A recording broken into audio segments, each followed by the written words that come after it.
Man, oh man. Isn't life crazy? Life is crazy. You can be sitting there, you could be living your daily life, doing your daily routine, just thinking, this is my life. Just this is what I'm gonna do forever.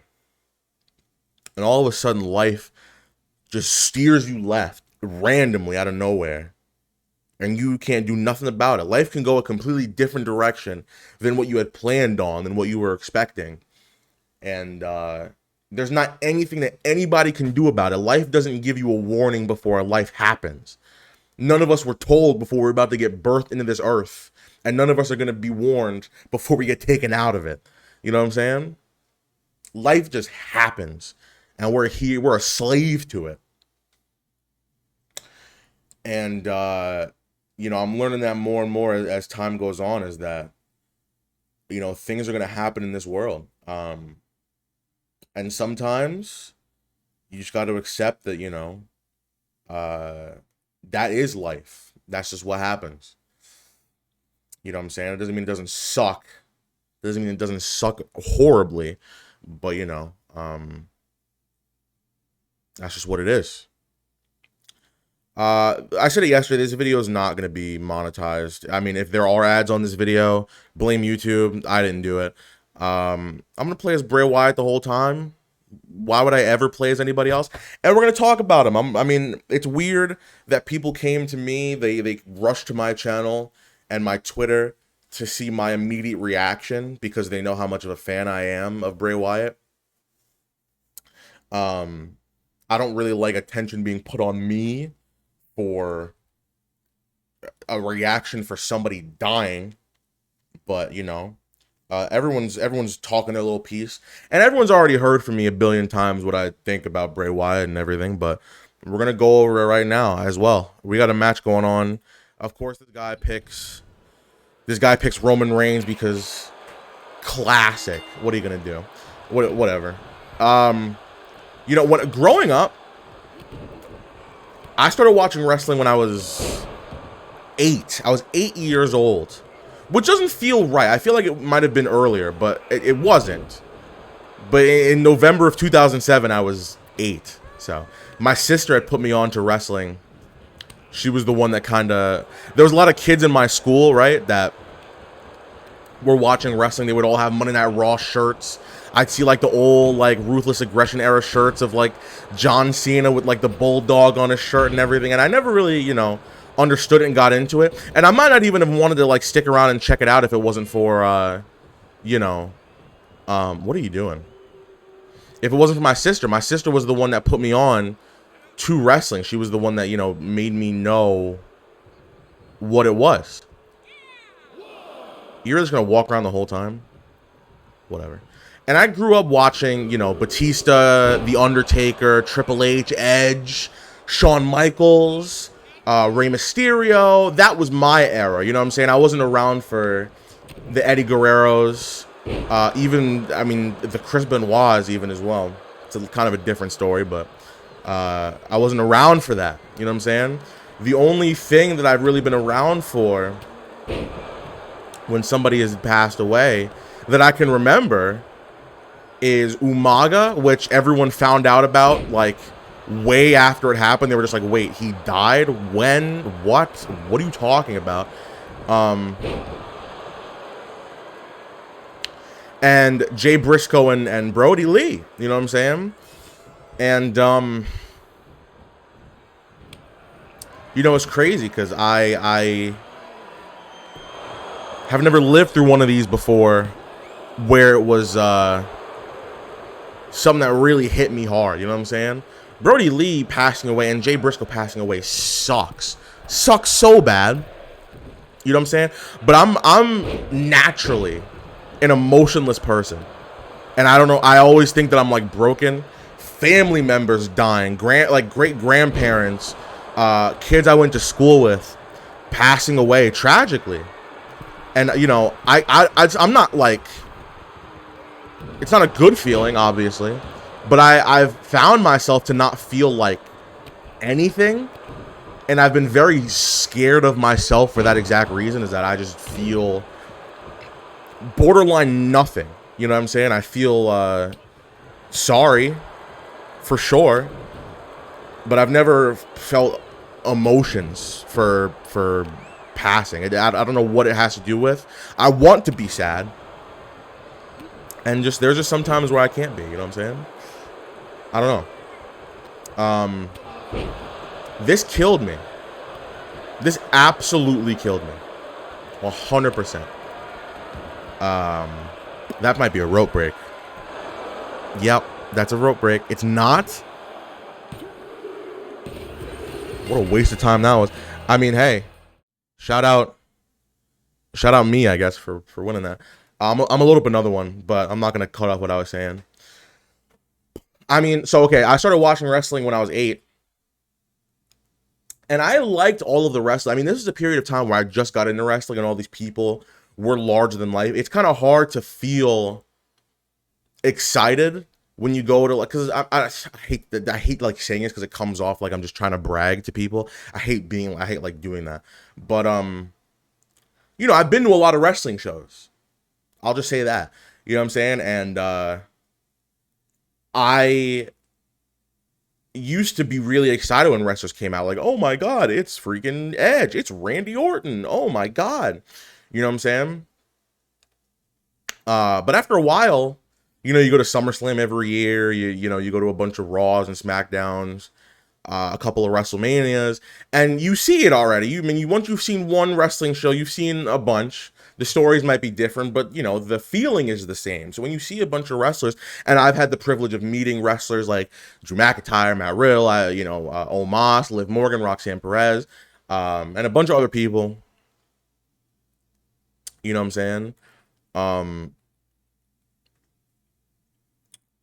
It's hard for me to feel captivated by a wrestler. You know what I'm saying? It's hard for me to feel like taken aback and differentiate wrestlers from one another.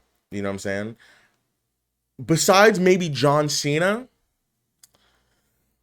Bray Wyatt has been the only person to do that for me ever. And I'm not saying that because of his passing. If you know me, you know that that's the truth. You know what I'm saying?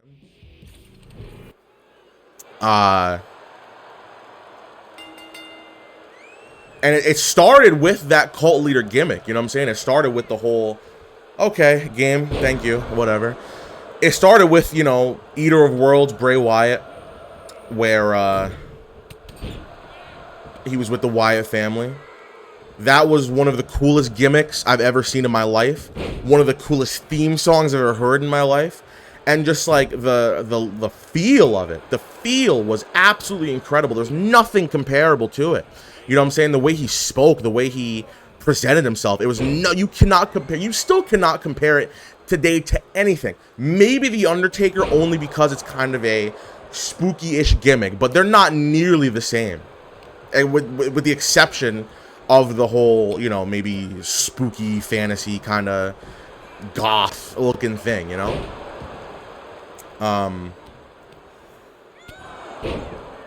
And I was such a fan of him for a long time, man. 2013, I was hooked. I wanted to see everything that he did. You know what I'm saying? And the John Cena match, at the time I didn't care. Retrospectively, it's like, okay, well, that was a mistake at WrestleMania 30, whatever. But, you know, seeing him get to face The Undertaker with that moment at Fastlane or whatever pay-per-view it was where he popped out of the casket, oh my God, what a freaking moment that was, dude. Unbelievable moment. And it really, you know, picked up with the Fiend character as well. You know what I'm saying? Like, I think maybe the Eater of Worlds gimmick had gone a little bit cold. I don't think that's Bray Wyatt's fault, though. I think that's the irreversible damage that a lot of the poor booking decisions come his way, you know, did to him. You know, who wants to see a guy get beat at literally every WrestleMania and then go on, you know, freaking go on, continue. He needed a refresh. And it's very cool that he was able to get that refresh with the Fiend character, because it's very rare where you can strike lightning in a bottle twice And Bray Wyatt absolutely did that times 10. I mean, the Fiend character, people might not even agree with me. I know people don't agree with me.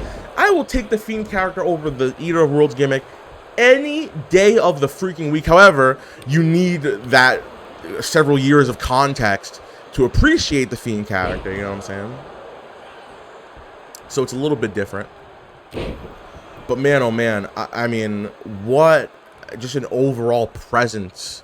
Every single thing that he does, every time he opened his mouth, every time he won something major, it was a big deal. It was a major deal. A lot of wrestling fans can be very annoying, including, you know, specific Bray Wyatt fans. They can be very inexorable. They can be very, you know, kind of hard to listen to because they're just like so caught up in their own fandom, and it's kind of makes, they kind of reflect poorly on the actual wrestler. You know what I'm saying? But overall, you know what I'm saying? I don't think many people had a bad thing to say about Bray Wyatt for the most part. I'm getting a call from the DMV. We're going to pause this video. Give me a second. This is important. Again, this is a very weird matchup, but you know what? We're doing it. I feel like I was rambling for a little while, but I do want to get into... I actually don't like this one. I downloaded the wrong one. It's okay. We'll figure it out. Actually, there was one specifically that I wanted to download before. I'm not a huge fan of this one, but it's fine. We'll work it out. I'll replace it. But, man, oh man. What? The match just started, bro. You're leaving? Yeah, I want to talk about what exactly it means to me specifically. You know what I'm saying? Like, I've been there. I think a big reason for me, you know, not only just being captivated by one of the wrestlers, because, you know, that's good, but it doesn't really make, you know, how you have a connection to him. What is this guy talking about, bro? This guy's just he's on his microphone talking. Freaking, I've been there for so many big moments of his. Like the debut, the Raw after the debut, after Money in the Bank 2013, I think they attacked somebody. I forgot who it was. I think it was R-Truth. I literally spoke about this in the video as well that I did a couple of weeks ago on the second channel. But, man, oh man, dude. I was there for that. I was there for the Fiend's debut at SummerSlam 2019. I was there for that. You know what I'm saying? I was there for the Fiend's last match. I was there for the birth and the death of the Fiend, which is very interesting to me how that just worked out that way. And then eerily, and I don't really want to talk about this that much, because whatever, but I was there for his last match. Televised. I was there for his last televised match. I think he did some house show stuff and everything, but the last memory that people are going to have him that's not, you know, in the, what, 2 or 3 towns that he did the whole, you know, house show thing for. I was there. I was there. I saw him. I saw him compete at a pay-per-view for the last time ever. And that's so weird because I have, like, so many weird, like, connections to just stuff. And I'm just, like, I'm just there. You know what I'm saying? I'm not... And I think about that a lot. You know what I'm saying? I've gotten to see all 3 versions of Bray Wyatt, you know, perform. And that's something I'm very grateful for, because not only is he, you know, one of my 2 favorite wrestlers of all time, but also he's got so many things about him that I love that I've been able to see in person. You know what I'm saying? And I hope that I'm making sense when I'm talking. It's hard to try to form a good sentence together when you're, you know, when you're trying to be serious rather than just kind of playing a game and blurting out whatever comes into your head. You know what I mean? But,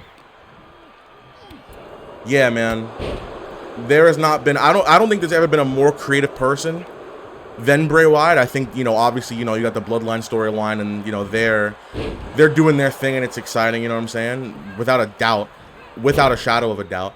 Oh God. Without a shadow of a doubt. But man, just everything that Bray Wyatt does, and it wasn't for everybody. You know what I'm saying? Some people don't like the spookiness. Some people don't like the the supernatural element of things. There have been times, I mean, obviously it wasn't perfection. You know what I'm saying? There's no perfection in anything. You know, there were some hard times that I don't really think was his fault. But, man, oh man. And at 36, bro. 36. It seems like a short amount of time. And it is. And it is. But if you really think about it, to be honest with you, 36 years is a long time. Think about how much time you've been watching this channel for. You know what I'm saying? Like, just say this is like not your first video. And you've been watching me for a decent amount of time, right? I'm only 24. I just turned 24. I don't get to Bray Wyatt's age for another 12 years. That's another half of the life that I've lived gone by in order to get to Bray Wyatt's age. And I feel like I've been around for a long time. A long old time. He's been able to have a wife and kids, bro. A brother. Oh, wait. I didn't mean to do this. I forgot it's not the same thing, though. Oh, God. Whatever. Here we go. Oh, great.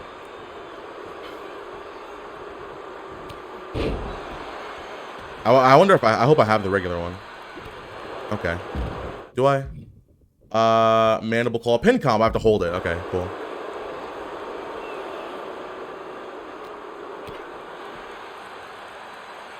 Oh, what? Oh, it was he reversed it. Okay. Whatever. You know what I'm saying? I've seen Bray Wyatt versus Dean Ambrose and Roman Reigns. That was a WrestleMania program. You know what I'm saying? Or not a WrestleMania program, SummerSlam program. I've been able to see. I'm trying to think of just the matches I've seen of him. Obviously, The Fiend versus Randy Orton. Only thing I wish I was there for that I wasn't there for was him winning the WWE Championship. That's pretty much it. What? Oh, come on, dude. That's the only thing I wish I was there for that I wasn't.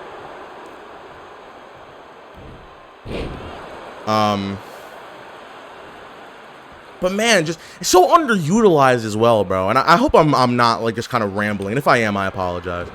But man, such a wasted talent. You fired him, you know, in the middle of everything that was going on. He cared about his character. He cared about being consistent. He cared about what the fans were seeing was something that he wanted them to see. You know what I'm saying? He put so much effort and work into creating his world. It's not even like he exists in a world with the other wrestlers. He exists in his own world, and whoever goes into that world doesn't leave the same. And sometimes, you know, it's not the greatest thing in the world. You know what I'm saying? Sometimes it did a little bit more harm than good. Like Seth Rollins, definitely. He pulled it around in the end. But man, bro, like, he never won the United States Championship, never won the Intercontinental Championship. He won both tag team titles on the main roster. Then he won both world championships on the main roster before, you know, the thing that we have now, you know, happened. You know what I'm saying? And he deserved way more.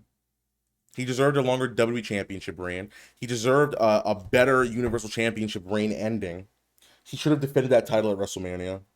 Why would you lose at Super Showdown? Why not have him, the Fiend, this unstoppable being, lose? Why wouldn't you have him lose at WrestleMania? Whatever. Even if it was to Goldberg, you know what I'm saying? The Firefly Funhouse, bro. The Firefly Funhouse is one of the best things I've ever seen in WWE, and I still don't even completely get all of it. I don't completely get all of it, and I don't think I'm supposed to. You know what I'm saying? I you know, I understand what it represents. I understand what it means. I understand what he did, but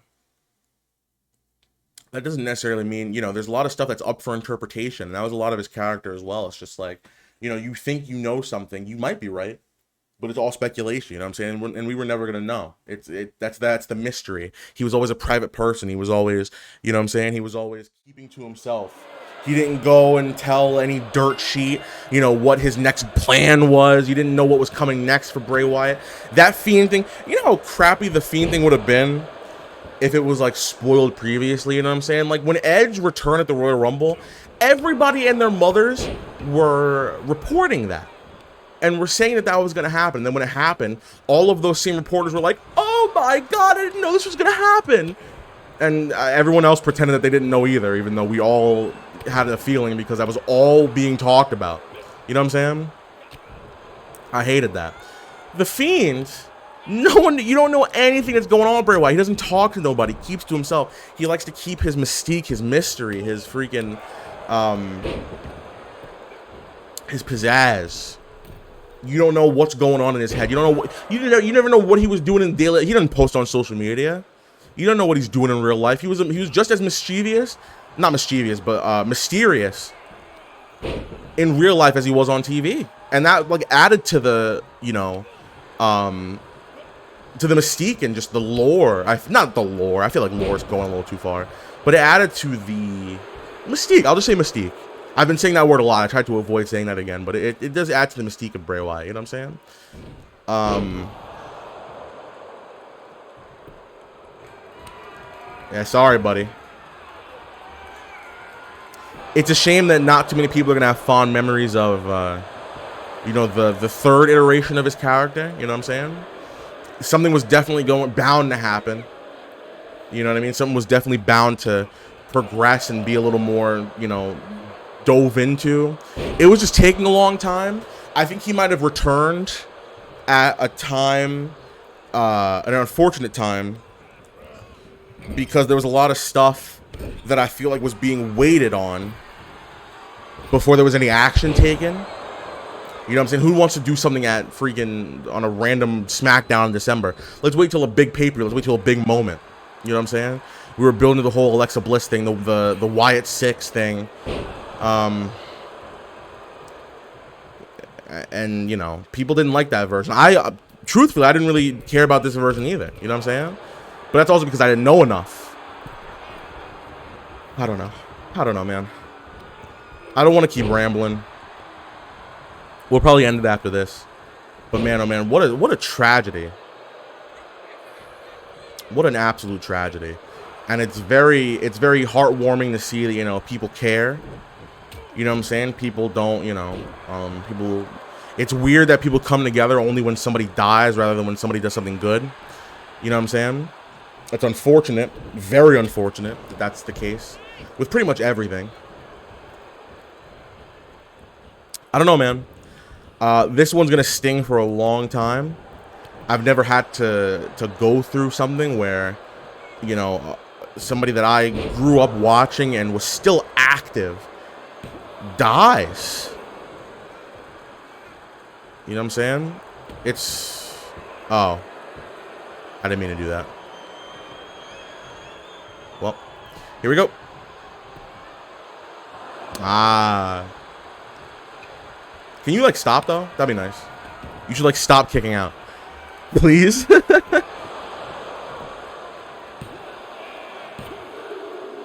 Oh, wow. Well.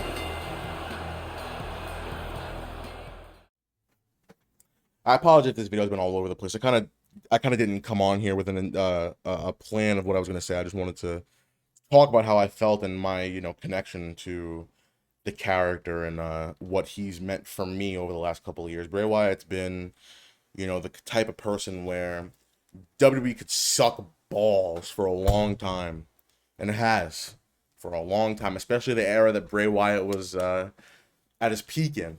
He was bad.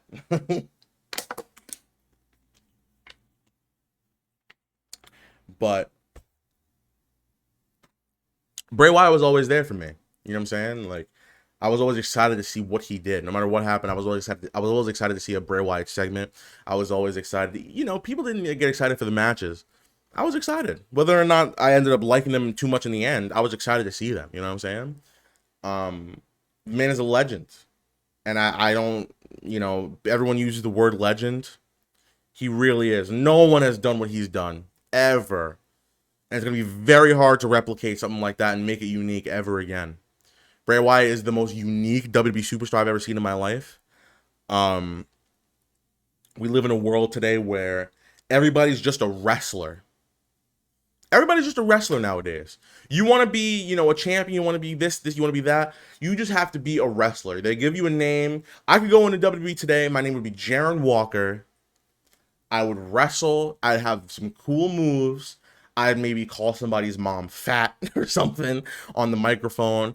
I might say, I might cut a cool promo. But at the end of the day, it's just a wrestler fighting another wrestler, talking about wrestling. Bray Wyatt brought you out of that. It's something different. He brought something new to the table, and no one does. I can't think of one person that does that, you know what I'm saying, to the extent that he's done. At least today, not currently, you know what I'm saying?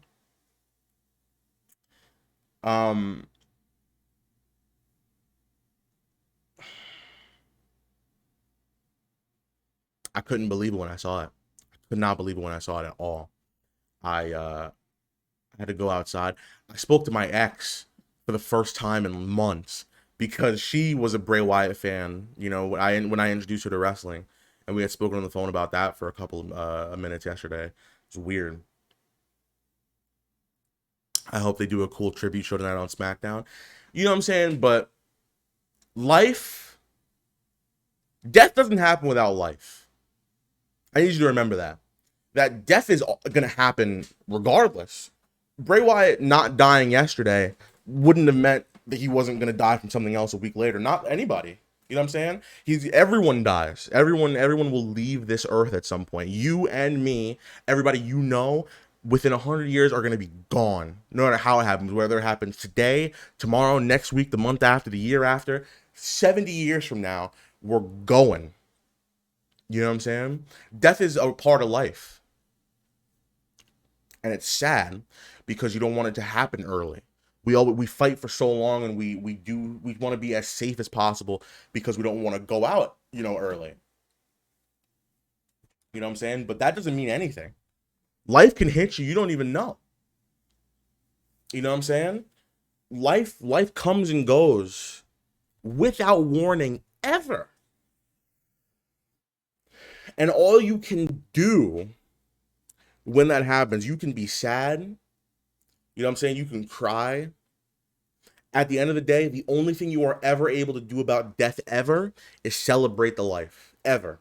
You can't do anything else about it. You can't bring them back. You can't pay to bring them back. You know what I'm saying? All you can do is celebrate the life.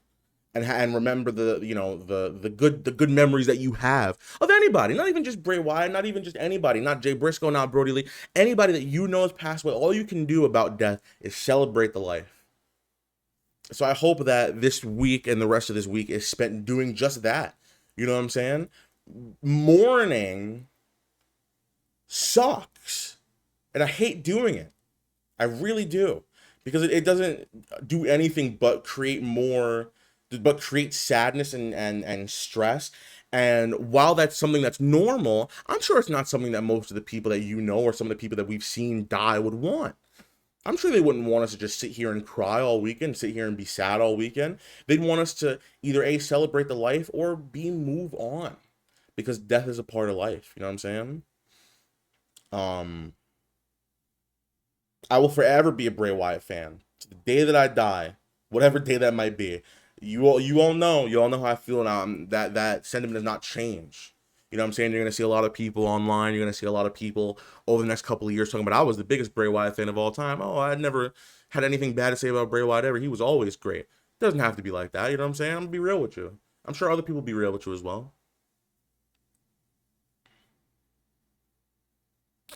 But one thing that you're never going to hear from me is that man did not have a very positive impact on my wrestling fandom. I'm sure on yours as well.